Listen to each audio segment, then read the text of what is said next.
All right, everyone. Welcome back to Messari Crypto's Unqualified Opinions. I'm Ryan Selkis at 2-Bit Idiots, and really excited today to have Alex and Illia from Near Protocol, one of the more exciting teams in the ecosystem that's working on sharding protocol and a pretty exciting scalable platform.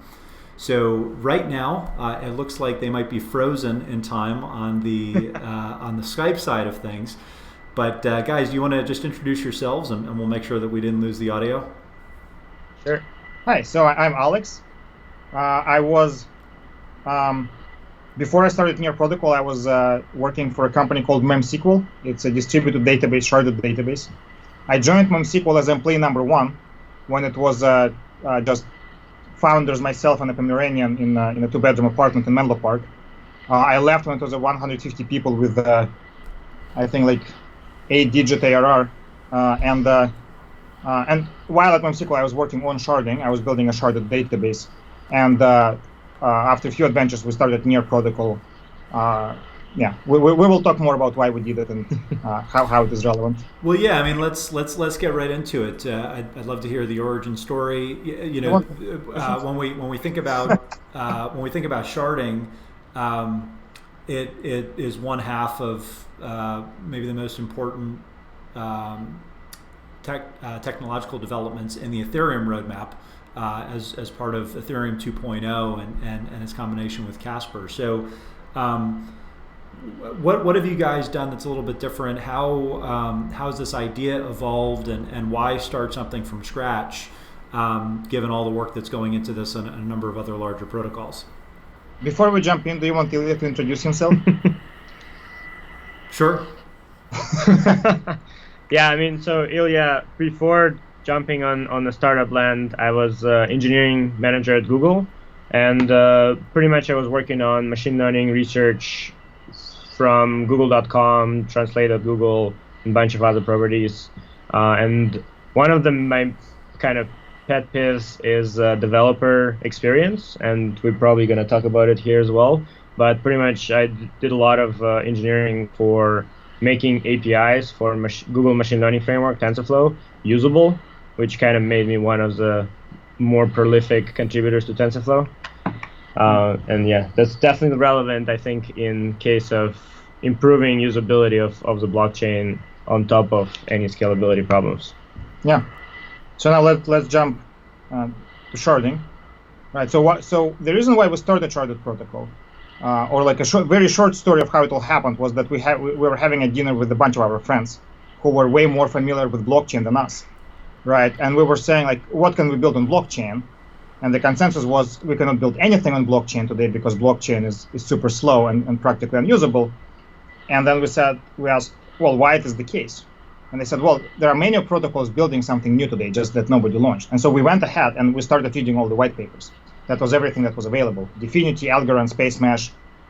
What else was available? Ethereum 2.0, yeah. Ethereum 2.0 did not exist back in the day. Whoa. Yeah, but some notes. And so we were reading all of them, and they were all interesting.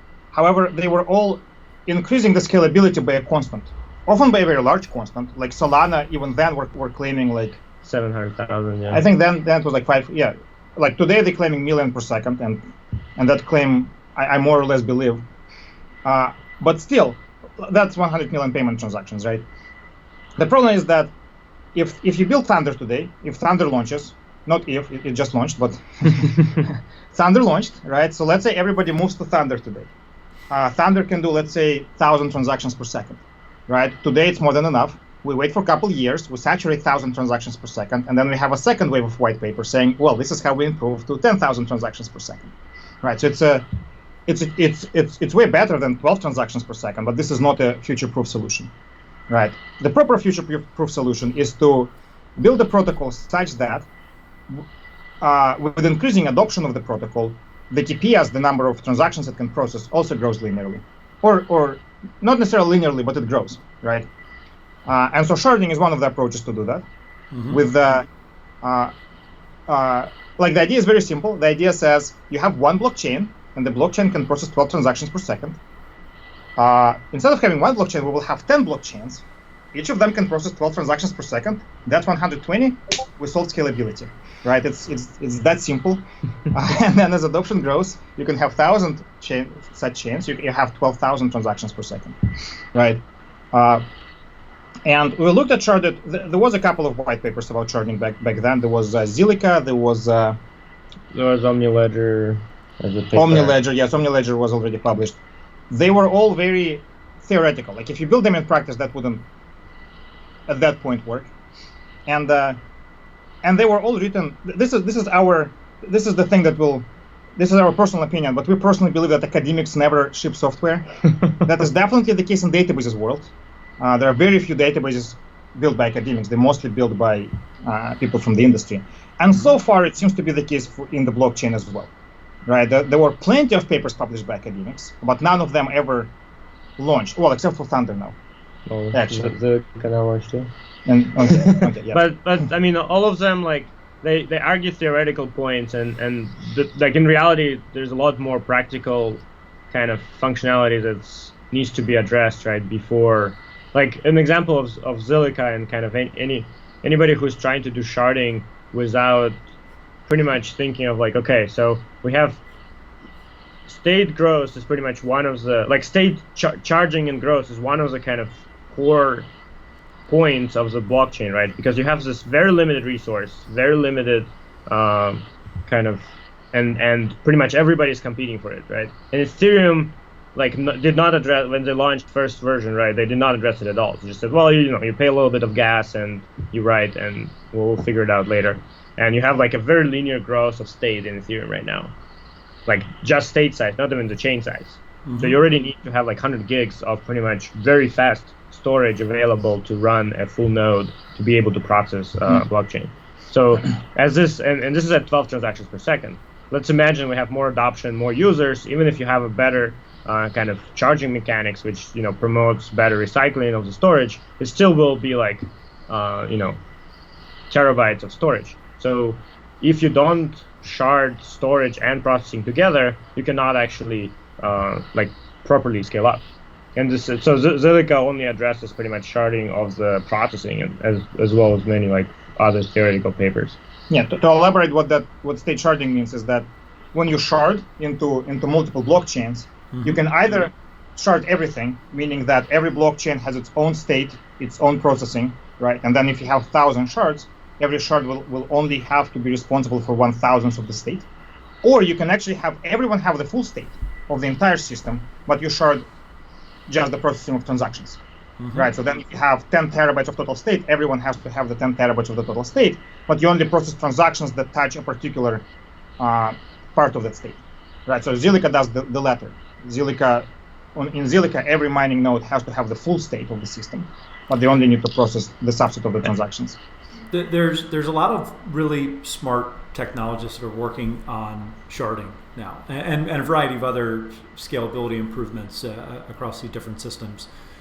I guess the biggest question that I have is why this needs to be a unique blockchain in and of itself, and how and why some of these technical improvements wouldn't ultimately just get forked into Ethereum or whichever blockchain really needed it that was already thinking about implementing some of these upgrades in the future and already actively working towards them.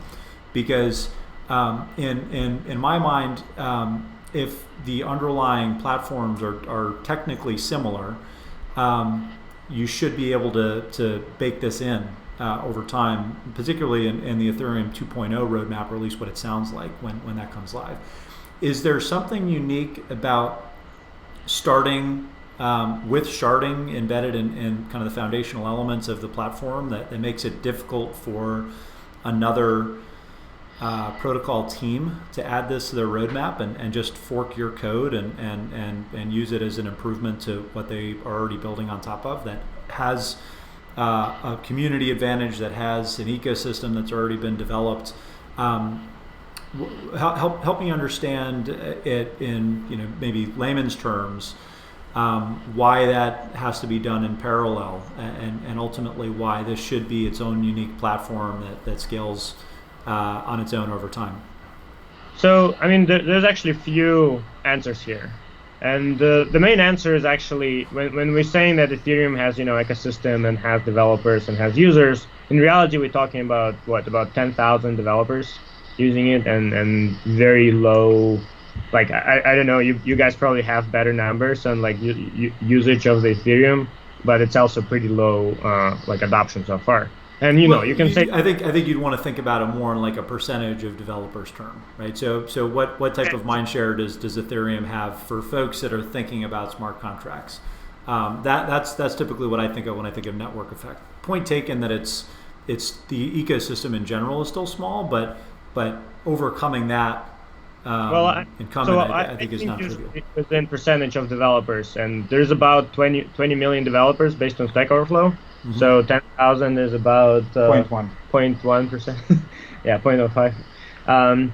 So like what we're trying to do is, we're trying to make a usable blockchain. That's actually our main point, right? Like mm-hmm. as Alex mentioned, we wanted to build applications, and we looked at it and we realized it's unusable. And scalability was a really big part of it, but there's also like just a part of it's really hard to develop on Ethereum. It's really hard to use Ethereum. It's really hard to develop on any other blockchain. Even the OS, for example, who toots their horn that they are most usable blockchain around, right? It's actually even harder to develop on the OS because you need to write C++. With templates. With templates, yeah, it's super complicated. You need to understand the RAM and storage and all those things. Like, this is the part that actually we believe prevent all those things to become usable. So while you're solving scalability, you also need to solve all the other problems. And here, there's actually, like, all of those things actually interact in very complicated ways. So for example, right, one of the main things about sharding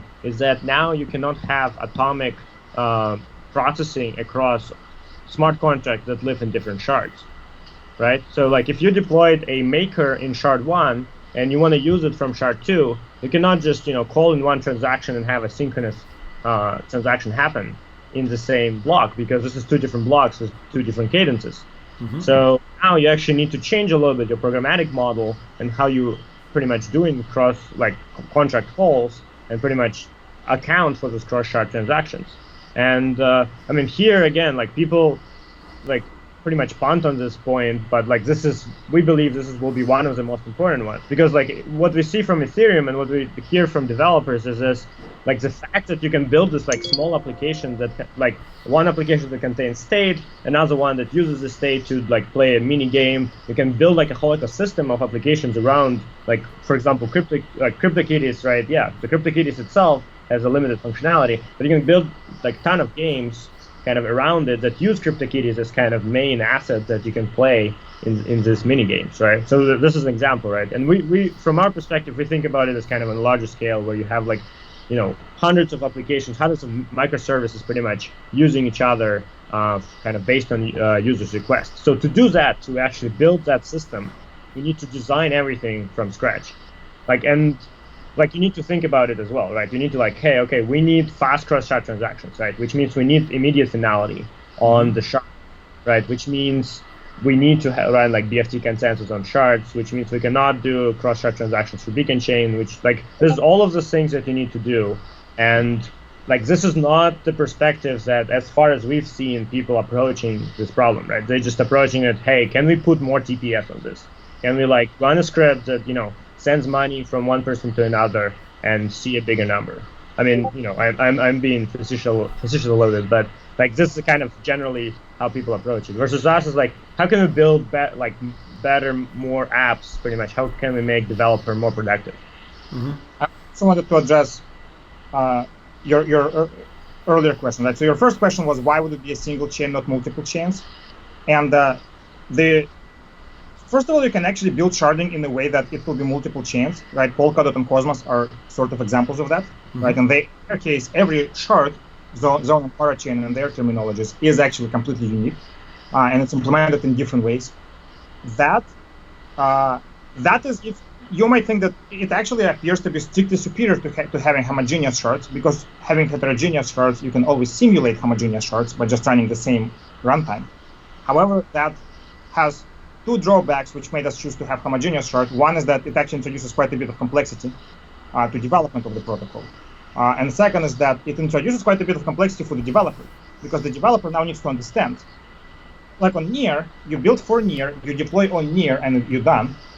In hypothetical Cosmos, you actually need to understand the differences between zones and think, do I want to deploy in one of the existing zones? Do I want to spin up my own zone? If yes, which hub do I want to use?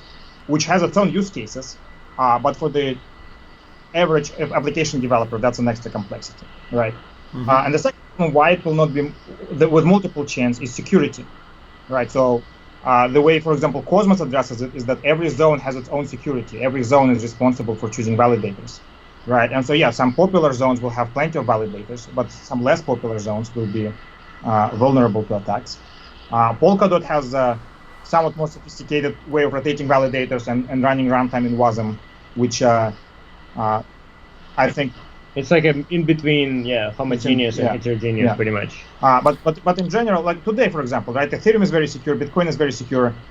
Ethereum Classic was attacked, right, because as you go down, the valuation attacks become visible. Go ahead. And so that's a good segue, because you're still private. You've raised money from a good group of investors, but how do you think in a system that is going to get off the ground using a proof of stake consensus algorithm, how do you think about distributing the tokens both over time and then early on? You've got half a dozen or so venture firms in kind of the earliest committed round. What is the path to actually launching this blockchain and actually letting people build applications and get outside of the sandbox? And how do you think about maintaining the security of the system over time? Because so much of that, I think, is going to require a pretty balanced initial distribution. Mm-hmm. For sure, yeah. I mean, big part of it is definitely finding like initial partners who will, be validators. As like pretty much investors by default means validators, because they have a pretty large stake and they, will be contributing security to the system, and they kind of already committed to that. So Zan's idea is to build up a list of those, as well as kind of find external people who are interested in doing this kind of for a period of time. So one of the programs we want to have is actually, if people participate in our testnet, they can actually become like validators in a mainnet as well.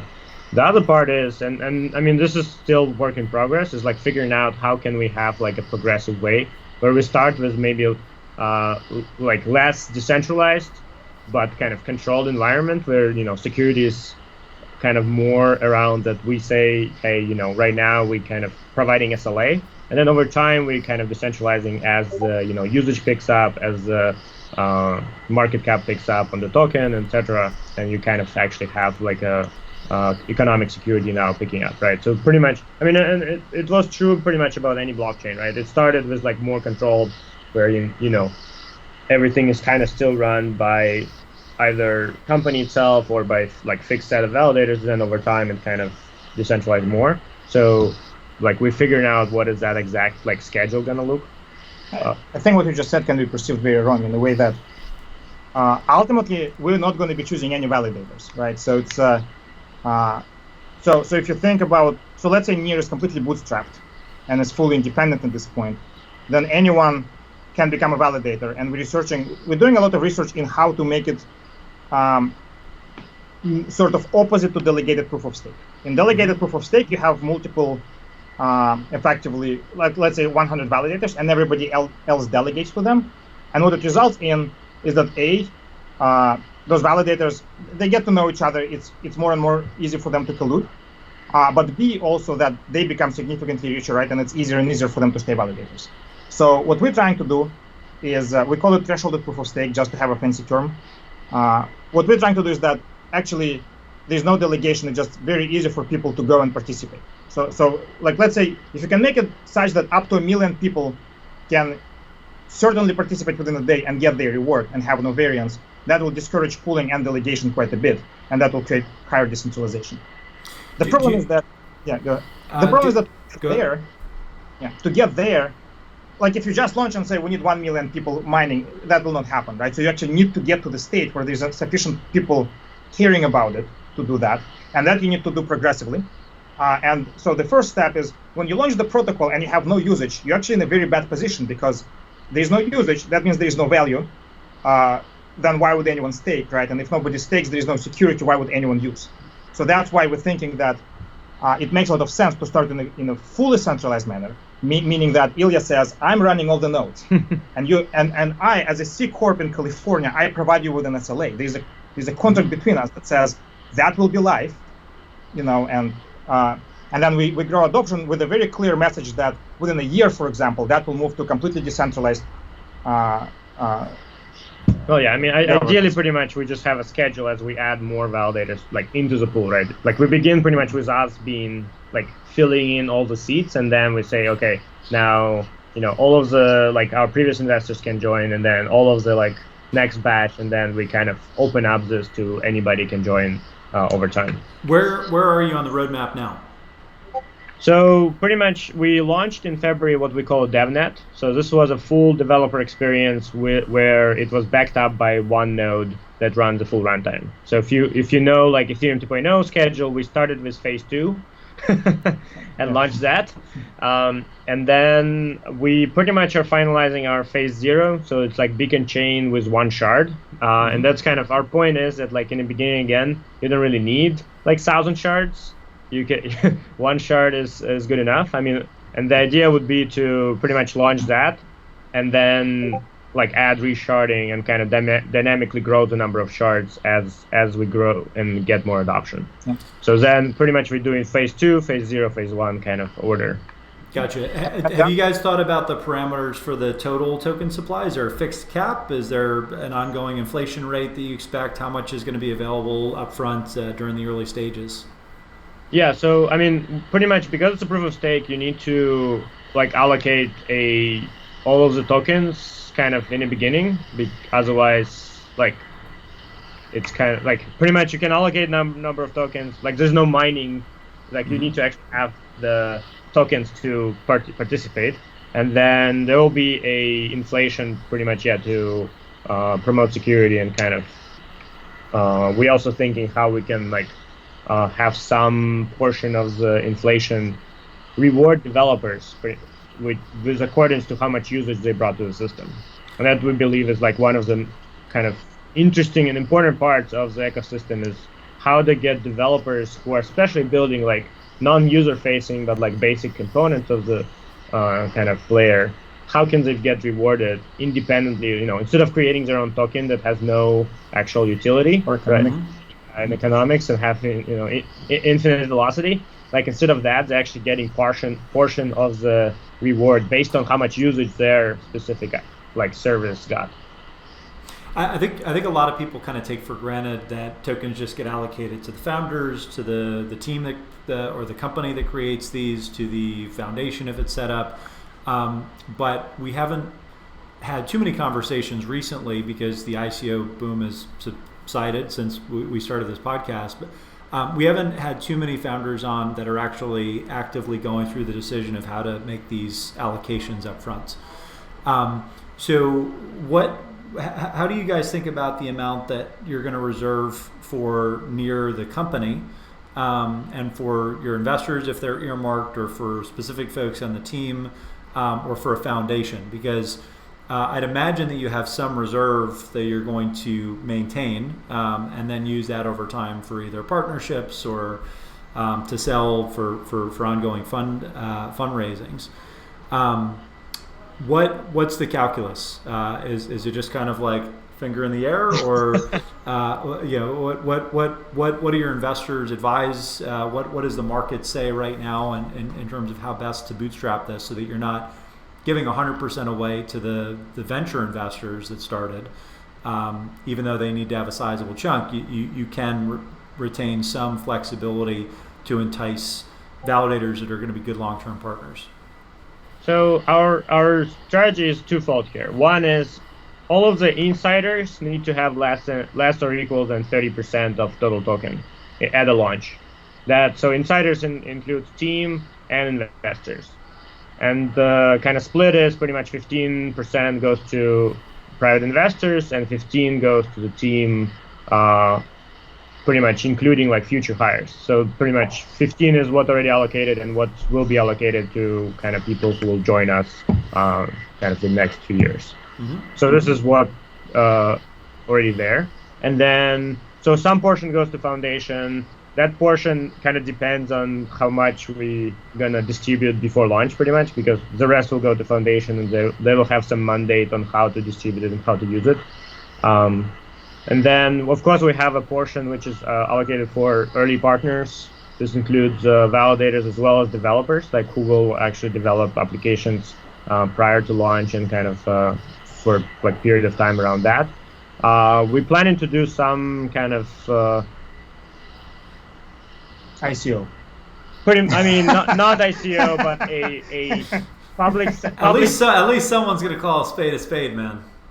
A sale which is, complies with all the current regulations. Let's just say that.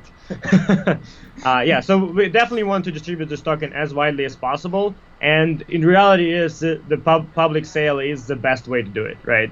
Just because, like any kind of airdrop, if it's not conditioned on something that people do, is not actually beneficial. And we've saw airdrops that been like 90% scam anyway, even from the top projects. So pretty much making sure that like people are actually invested in the system, as well as kind of getting like them to know about it and learning about it, right? This is what a public sale does. Our plan is to do public sale as like kind of when we have enough evidence, like anybody can go and run our testnet, can build an app, can probably use some already apps built on it, right? So this is very different from white paper. Yeah, white paper public sales kind of thing.